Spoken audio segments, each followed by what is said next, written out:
Hi I'm doctor Satish Irra, spiritual homeopathy clinics, Dilsukh Nagar. మనకు generally ఇప్పుడు చాలామంది ఈ కరోనా సిచ్యువేషన్స్లో ఇమ్యూన్ సిస్టమ్ ఎలా డెవలప్ చేసుకోవాలి, అసలు ఇమ్యూన్ సిస్టమ్ ఎలా ఉంటుంది, ఎక్కడ ఉంటుంది అని చాలామంది పేషెంట్స్ అడుగుతూ ఉంటారు.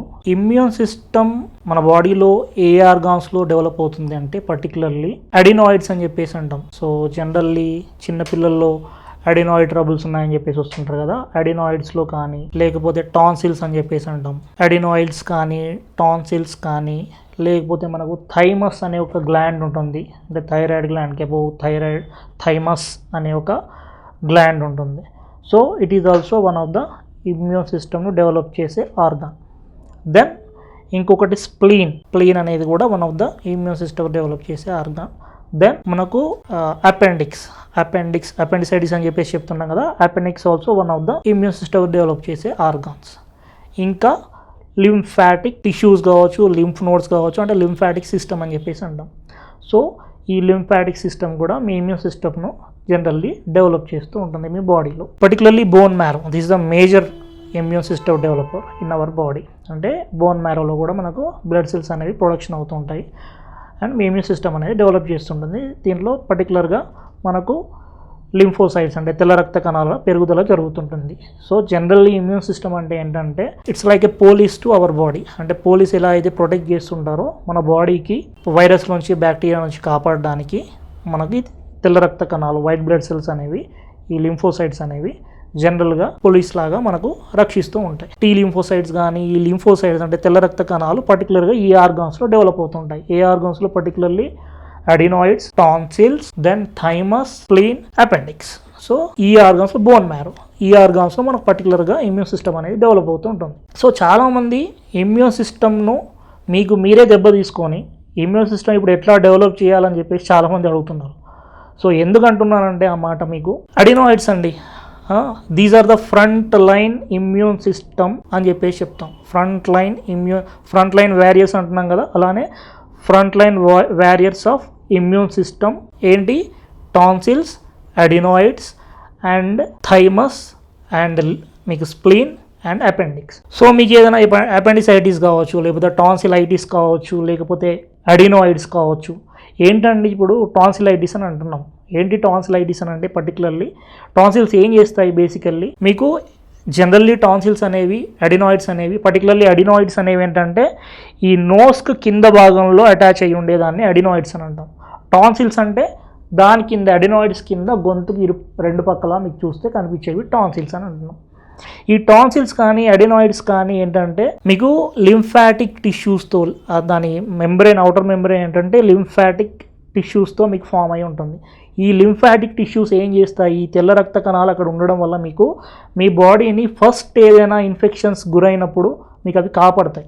అందుకే front line warriors of immune system అని అంటున్నాను. సో అడినాయిడ్స్, టాన్సిల్స్ అనేవి జనరల్లీ మిమ్మల్ని రక్షించే ప్రతిరక్షకాలు. అంటే దోస్ ఆర్ ద ఇమ్యూన్ సిస్టంలో మేజర్ పార్ట్స్ అవి. ఇప్పుడు టాన్సిలైటిస్ అని అంటున్నారు, అడినాయిడ్స్ అని అంటున్నారు, లేకపోతే అపెండిసైటిస్ అని అంటున్నారు. What is appendicitis, what is tonsillitis, what is adenoids అని అంటే ఏం లేదండి. ఐటిస్ అనే వర్డ్ ఏంటంటే that is called as inflammation. Inflammation అంటే ఇప్పుడు ఇంతలా ఉన్నదాన్ని ఇంత ఉబ్బడాన్ని, అంటే ఇప్పుడు ఫర్ ఎగ్జాంపుల్ చిన్నగా ఉంది, ఇప్పుడు ఈ డిసీజ్, ఇప్పుడు ఇది ఒక పార్ట్ ఉంది, ఇది ఇంతలా ఉబ్బింది. ఫర్ ఎగ్జాంపుల్ మీకు ఎప్పుడైనా యాక్సిడెంట్ అయినప్పుడు ఇమ్మీడియట్గా మీ బాడీలో ఫ్లూయిడ్స్ అన్నీ డెవలప్ అయిపోయి ఇంతలా వాసిపోతుంది. దాన్ని మనం ఏమంటారంటే ఇన్ఫ్లామేషన్ అంటాం. సో ఇన్ఫ్లామేషన్లో ఏమవుతుంది? జనరల్గా రెడ్నెస్ వస్తుంది, కొంచెం పెయిన్ వస్తుంది. These are the symptoms. మీకు ఇన్ఫ్లామేషన్ రాగానే ఇప్పుడు యాక్సిడెంట్ అయింది, ఇంత వాచింది, ఏమవుతుంది? మీకు అక్కడ ఫ్లూయిడ్స్ ఉంటాయి, రెడ్నెస్ పెరుగుతుంది, కొంచెం మంటలాగా అనిపిస్తుంది, నొప్పి అనిపిస్తుంది. ఈ మంట, నొప్పి అనేవి ఏంటంటే సిమ్టమ్స్ అండి. అంటే మీ బాడీకి ఇబ్బంది కాకుండా, మీ బాడీలోకి ఇన్ఫెక్షన్ స్ప్రెడ్ అవ్వకుండా యాక్సిడెంట్ అవ్వగానే మీ బాడీ అనేది ఆటోమేటికల్లీ రెస్పాన్స్ చూపించింది. That is called as inflammation, that is called as ఐటిస్. Inflammation అని చెప్పేసి అంటున్నాం. ఈ ఐటిస్ ఇప్పుడు ఏంటి? అపెండిసైటిస్ అని అంటున్నాం, లేకపోతే టాన్సిలైటిస్ అని అంటున్నాం. సో మీరు ఎప్పుడైనా ఏదైనా చిన్నపిల్లలు ఇప్పుడు ఫర్ ఎగ్జాంపుల్ ఏదైనా దేనికైనా బాగా బ్యాక్టీరియల్ వైరస్ కానీ ఎక్స్పోజ్ అయినప్పుడు, ఇప్పుడు ఫ్లూస్ వల్ల కావచ్చు, జనరల్లీ సీజనల్ ఫ్లూస్ వల్ల కావచ్చు, స్కూల్లో ఉన్నప్పుడు దేనికైనా బాగా ఎక్స్పోజ్ అయినప్పుడు మీ బాడీ ఏం చేస్తుందంటే టాన్సిల్స్ కానీ అడినాయిడ్స్ కానీ రక్షించడానికి ముందు ఫైట్ చేస్తూ ఉంటుంది. ఎందుకంటే these are the front line warriors. అవి ఫైట్ చేస్తున్నప్పుడు ఏమవుతుంది, స్వెల్లింగ్ వస్తుంది. స్వెల్లింగ్ రావడం అనేది that is not a disease actually. మనం ఇప్పుడు దాన్ని పర్టికులర్ డిసీజ్ కింద తీసుకోలేము. మీకు అది ఫైట్ చేస్తున్నప్పుడు అది ఉబ్బడం వల్ల ఇమ్మీడియట్గా వచ్చిన ప్రాబ్లం అయితే ఏమి ఉండదు. ఇమ్మీడియట్గా దాన్ని సర్జరీ చేసేసి రిమూవల్ చేసినంత అవసరం అయితే ఉండదు. సో మీరు ఇప్పుడు ఎవరైనా ఏదైనా మీకు ఇక్కడ ఏదైనా కొంచెం వాపు రాగానే కొంతమంది తల్లిదండ్రులు వచ్చేసి చూపించి, సార్ ఇట్లా ఉబ్బినాయంట, టాన్సిలైటిస్ వచ్చిందంట, అడ్నాయిడ్స్ వచ్చినాయంట, దీనికి సర్జరీ అనంట అని చెప్పేసి చాలామంది అంటుంటారు. సర్జరీ అనేది మోస్ట్ ఆఫ్ ద కేసెస్లో అవసరం పడదండి. ఎందుకంటే ఇంకా సర్జరీ చేసుకుంటూ పోతే ఇక టాన్సిలైటిస్, అపెండిసైటిస్ లేకపోతే మీకు ఈ అడినాయిడ్స్ ఉన్న వాళ్ళందరికీ సర్జరీ చేసుకుంటూ పోతే ఇంకా మీ immune system first front line వారియర్స్ని మీరు తీసేస్తున్నట్టు కదా మీ బాడీలోంచి. అంటే మీ ఇమ్యూన్ సిస్టమ్ మీరే వీక్ చేసుకుంటారు కదా. మళ్ళీ ఇమ్యూన్ సిస్టమ్ వీక్ అయిపోయిన తర్వాత మళ్ళీ ఇమ్యూన్ సిస్టమ్ డెవలప్ చేయడానికి ఏం చేయాలి, ఏం తినాలి, ఏం చేస్తే వస్తుందని చెప్పేసి మళ్ళీ క్వశ్చన్స్. సో ఫస్ట్ మీరు చిన్నపిల్లల్లో ఏదైనా ప్రాబ్లం అడినాయిడ్స్ కానీ టాన్సిల్స్ వచ్చినప్పుడు ఫస్ట్ వాళ్ళకు కొన్ని రకాల ఫుడ్స్, అంటే ఏదైనా టర్మరిక్ కానీ లేకపోతే హనీ విత్ టర్మరిక్ కానీ లేకపోతే తులసి లీవ్స్ కానీ లేకపోతే ఇట్లాంటివి జనరల్గా మనకు ఇంట్లో చిట్కాలు ఏదైనా కషాయం కానీ ఇట్లాంటివి తాగిస్తూ ఉండండి. అది తగ్గడానికి ఛాన్సెస్ ఉంటాయి. చాలామందికి అడినాయిడ్స్లో మేజర్గా ఎప్పుడు ప్రాబ్లం అవుతుందంటే ఇది నోస్ కింద ఉండడం వల్ల చిన్నపిల్లల్లో బాగా చాలామందికి రెస్పిరేటరీ అనేది అందక నోరు తెరిచి శ్వాస తీసుకోవాల్సి వస్తుంది. సో అది చూసి చాలామంది ప్యానిక్ అయిపోయి అయ్యో ఏదో ప్రాబ్లం అయిపోయిందని చెప్పేసి ఇమ్మీడియట్గా సర్జరీ చేయించుకోవాలి అని అనుకుంటూ ఉంటారు. లేదండి, మీకు ఆల్టర్నేటివ్ సిస్టమ్స్లో ఆయుర్వేదాలో కావచ్చు, హోమియోపతిలో కావచ్చు, మీకు అది తగ్గిపోయే ఛాన్సెస్ ఉన్నాయి. చాలామంది ఏమంటారంటే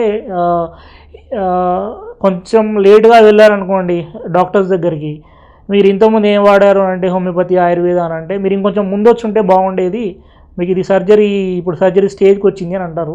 చాలామంది ఫస్ట్ వాడేది ఏంటంటే అలోపతిక్ మెడిసిన్సే వాడతారు, యాంటీబయాటిక్సే వాడతారు. అన్నీ వాడిన తర్వాత లాస్ట్ ఆప్షన్స్ లాగా ఏదైనా హోమియోపతి డాక్టర్ని కానీ ఆయుర్వేద డాక్టర్స్ కానీ కలుస్తారు. కలిసేదే లాస్ట్కు, అప్పటి వరకు తీసుకున్నాయి యాంటీబయాటిక్స్. మళ్ళీ ఎవరి దగ్గరికైనా మెడిసిన్స్ వాడి మేము తగ్గించడానికి ట్రై చేస్తూ ఒక 6 monthsలో తగ్గిపోయింది అనుకోండి, 9 monthsలో తగ్గిపోయింది అనుకోండి, ఇబ్బంది ఉండదు వాళ్ళతో. ఎవరో ఇప్పుడు 100 cases ఒక 5 to 10 cases తగ్గలేదు అనుకోండి, వాళ్ళు డాక్టర్కి వెళ్ళిపోయి మీరు ఇంకొంచెం ముందు వచ్చి ఉంటే మీకు సర్జరీ చేస్తుంటే బాగుండేది, ఇవి వాడడం వల్ల మీకు అది పెరిగిపోయిందని అంటుంటారు. ఎట్లానండి, చాలామంది ఇక్కడికి వచ్చి తగ్గిపోయిన వాళ్ళు చాలామంది ఉంటారు. 100లో ఒక 10 cases తగ్గకపోతే తగ్గనట్టు కాదు కదండి. అంతకుముందు వాడింది అయితే అవే కదా, అవి వాడి తగ్గకపోతేనే కదా ఇక్కడికి వచ్చేది. సో పర్టికులర్లీ మీకు ఇదంతా ఎందుకు చెప్తున్నా అంటే ఇమ్యూన్ సిస్టమ్ అనేది మీకు జనరల్లీ మనమే తీసేయడం వల్ల బాడీలోంచి ఆర్గాన్స్ అనేవి వేస్ట్ ఆర్గాన్స్ అని చెప్పేసి చెప్తూ ఉంటారు. ఇప్పుడు చాలామంది అపెండిక్స్ అనేది ఒక వేస్ట్ ఆర్గాన్ అని చెప్పేసి అంటూ ఉంటారు. కానీ ఈ మధ్య రీసెర్చెస్లో మీకు చాలామంది చెప్తుంది ఏంటంటే అపెండిక్స్లో మీకు కొన్ని రకాల బ్యాక్టీరియాస్ అనేవి మిమ్మల్ని కాపాడుతున్నాయి. కొన్ని రకాలు అంటే మీకు స్మాల్ ఇంటెస్టైన్లో మీకు గుడ్ బ్యాక్టీరియా డెవలప్ చేయడానికి అపెండిక్స్ కూడా one of the major factor అని చెప్పేసి చెప్తున్నారు. కాబట్టి అపెండిక్స్ ఏవైనా మీకు ఏదైనా కడుపులో నొప్పి, రైట్ సైడ్లో కింద మీకు ఏదైనా నొప్పి స్టార్ట్ అవుతున్నప్పుడు, లేకపోతే ఏదైనా ఇబ్బంది ఉన్నప్పుడు ఇమ్మీడియట్గా ఎవరైనా మీకు తెలిసిన ఆల్టర్నేటివ్ సిస్టంలో తెలిసిన ఎవరైనా డాక్టర్స్ కలవండి. వాళ్ళు ఏదైనా మెడిసిన్స్ ఇస్తారు, తగ్గిపోయే ఛాన్సెస్ ఉంటాయి. అలా కాకుండా దాన్ని సిమ్టమ్స్ అని మన బాడీ ఎప్పుడు కూడా కొన్ని సిమ్టమ్స్ చూపిస్తూ ఉంటుంది. చాలామంది నెగ్లెక్ట్ చేస్తుంటారు. ఆ నెగ్లిజెన్స్ వల్ల ఏమవుతుందంటే ఒకేసారి ఈ అపెండిక్సైటిస్లో ఏమవుతుందంటే ఇమ్మీడియట్గా 24 గంటల్లో సర్జరీ చేయాలి అని చెప్పేసి ఒకటి అనుకుంటుంటారు.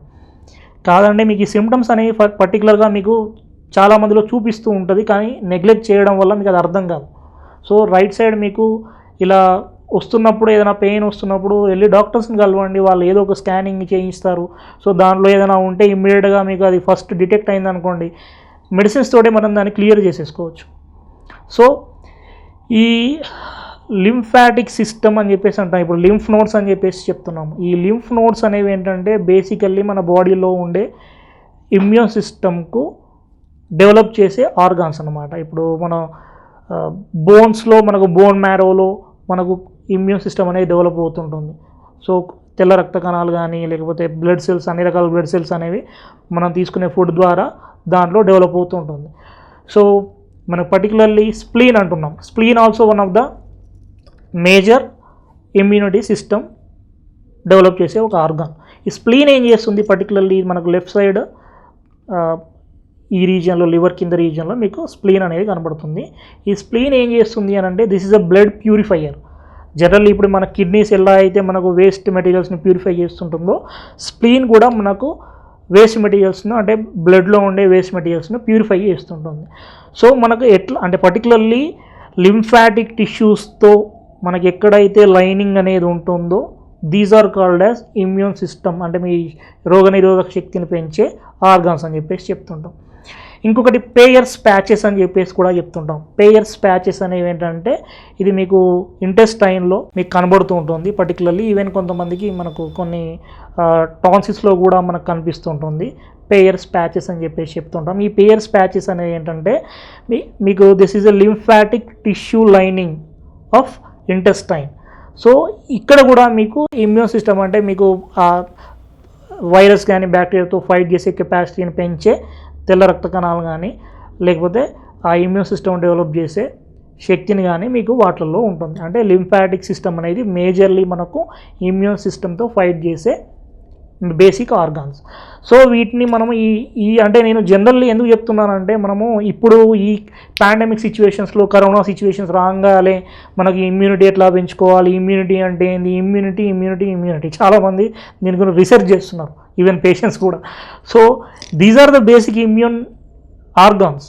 మీరు చిన్నపిల్లల్లో ఏదైనా ప్రాబ్లం రాగానే ఇమ్మీడియట్గా టాన్సిల్స్ తీసేయండి లేకపోతే అడినాయిడ్స్ తీసేయండి. ఎందుకండి తీసేయడం? చెప్పాను కదా, inflammation, that is a general inflammation, redness, వాపు వచ్చింది. ఎందుకంటే ఓవర్గా మీకు బ్యాక్టీరియా వైరస్తో ఫైట్ చేయడం వల్ల అక్కడ వాపు వచ్చింది. వాపు రాగానే వాపు వచ్చింది అని చెప్పేసి దాన్ని తీసేయం కదండి. ఒక బాడీలో ఇక్కడ వాపు వచ్చింది దీన్ని కట్ చేసుకుంటామా? చేయం కదా. సో ఏ ఆర్గాన్ కూడా ఎట్లాంటి పని లేకుండా మీ బాడీలో లేదండి. ప్రతి ఒక్క ఆర్గాన్కు ఏదో ఒక ఖచ్చితంగా పని ఉంటుంది. అది డిటెక్ట్ అవ్వక చాలామంది ఇప్పుడు హార్స్లో కూడా ఇప్పుడు చాలామంది అపెండిక్స్ అనేది మనకు గుర్రాలలో హార్స్లలో ఇట్స్ ఇలియం అనే పార్ట్లో దానికి చాలా పెద్ద అపెండిక్స్ ఉంటుంది. సో ఈ అపెండిక్స్ అనేది ఏంటంటే దాంట్లో హార్స్లో ఏం చేస్తుందంటే ఇట్ ప్యూరిఫైస్ యువర్ ఫుడ్ కావచ్చు ఇంకేదైనా కావచ్చు. అంటే అంత మేజర్ ఆర్గాన్ అది. మన దగ్గర చిన్నగా అంటే మన బాడీలో చిన్నగా ఉండడం వల్ల అదేదో పనికిరాని వస్తువులాగా బాడీలోంచి కట్ చేసి తీసిపారేయడం ఏంటంటే నాకు అర్థం కాదు. So these are the front line warriors of your body. ఏవి? Adenoids, tonsils and appendix. And ఈ థైమస్ కావచ్చు లేకపోతే మనకు స్ప్లీన్ కావచ్చు and bone marrow, lymphatic system particularly lymph nodes, ఇవన్నీ కూడా మనకు మన బాడీని రక్షించే ఒక రోగ నిరోధక శక్తి ఉన్న ఇమ్యూన్ సిస్టమ్ని పెంచే ఆర్గాన్స్. వీటిని ఖచ్చితంగా మీరు కాపాడుకోండి. అది ఒక్క రోజుతో డెవలప్ అయ్యేది కాదు. మీరు ఎక్స్పోజ్ అయ్యే నేచర్ కావచ్చు, మీరు ఎక్స్పోజ్ అయ్యే ఫుడ్ కావచ్చు, మీ అలవాట్లు కావచ్చు, నిద్ర కావచ్చు, ప్రతి ఒక్కటి దీని మీద ఆధారపడి ఉంటుంది మీ ఇమ్యూన్ సిస్టమ్ డెవలప్ అవ్వడానికి. సో కొంచెం జాగ్రత్తగా ఫుడ్ కరెక్ట్గా తీసుకుంటూ జాగ్రత్తలు తీసుకుంటూ ఉంటే ఇలాంటి పాండమిక్ సిచ్యువేషన్స్ వస్తూ ఉంటాయి పోతూ ఉంటాయి. భయపడకండి, ఎట్లాంటి ప్రాబ్లం ఏం లేదు. ఆల్రెడీ ఆల్మోస్ట్ రికవరీ రేట్ పెరిగింది. చాలా కేసెస్ అనేవి నెగిటివ్ వస్తున్నాయి. సో ఇంకా చనిపోయిన వాళ్ళంటే అది ఏదో కొన్ని కేసెస్లో ఇప్పుడు ఇట్లాంటి సిచ్యువేషన్స్ వచ్చినప్పుడు కొన్ని కేసెస్లో చనిపోతారు. That is a common criteria. కాకపోతే అది కూడా మనకు ఆ డెత్ రేషియో కూడా ఉండొద్దు అని అంటే మీరు ఖచ్చితంగా జాగ్రత్తలు పాటించాలి. సో క్వారంటైన్స్ కానీ లేకపోతే ఫుడ్ కానీ మీకు ఏవైనా మెడిసిన్స్ కానీ ఏవైనా మెడిసిన్ ఇప్పుడు హోమియోపతిలో కూడా మా దగ్గర కూడా హోమియోపతి మెడిసిన్స్ వాడి ఓన్లీ హోమియోపతిక్ మెడిసిన్స్ వాడి క్వారంటైన్లో ఉంటూ పాజిటివ్ వచ్చి నెగిటివ్ వచ్చిన కేసెస్ చాలా ఉన్నాయి. ఈవెన్ నా కేసెస్లోనే, నా క్లినిక్లోనే. సో హోమియోపతితో తగ్గుతుందా అని చెప్పేసి అంటారు. ఎందుకు తగ్గదండి? ఆయుర్వేదంలో కూడా మా ఫ్రెండ్స్ డాక్టర్స్ కొంతమంది ఉన్నారు. ఈవెన్ అలోపతి డాక్టర్స్ కూడా ఆయుర్వేదంలో కొన్ని రకాల మెడిసిన్స్ వాడడం వల్ల కూడా తగ్గుతుందని చెప్తున్నారు. సో ఎందుకంటే దిస్ ఇస్ సిమ్టమాటిక్ ట్రీట్మెంట్ అండి. ఇప్పుడు ఏదో మనకేదో దాని గురించి పర్టికులర్ వ్యాక్సిన్ రాలేదు, అందరూ అవే సిమ్టమ్స్ చూసిస్తున్నారు. సో ఈ సిమ్టమాటిక్ ట్రీట్మెంట్ కోసం ఇన్ని లక్షలు ఖర్చు చేయాల్సిన అవసరం అయితే లేదు యాక్చువల్లీ. సో చూడండి, కరెక్ట్గా మీకు తెలిసిన డాక్టర్స్ని ఎవరైనా మంచిదే. ఆల్టర్నేటివ్ సిస్టమ్స్లో కూడా దీనికి ట్రీట్మెంట్స్ ఉన్నాయి. చూడండి, వాడుకోండి, సరిగ్గా ఫుడ్ అనేది తీసుకుంటూ ఉండండి, ఇమ్యూన్ సిస్టమ్ పెంచుకుంటూ ఉండండి. అవసరం లేని ఆర్గాన్స్ ఏవీ లేవు బాడీలో, అన్నిటినీ బాడీలో ఉంచుకుంటూ ఇమ్యూన్ సిస్టమ్ని పెంచుకుంటూ ఉంటే మనం ఇట్లాంటి సిచ్యువేషన్స్ను తర్వాత వచ్చినా కానీ ఫేస్ చేయవచ్చు.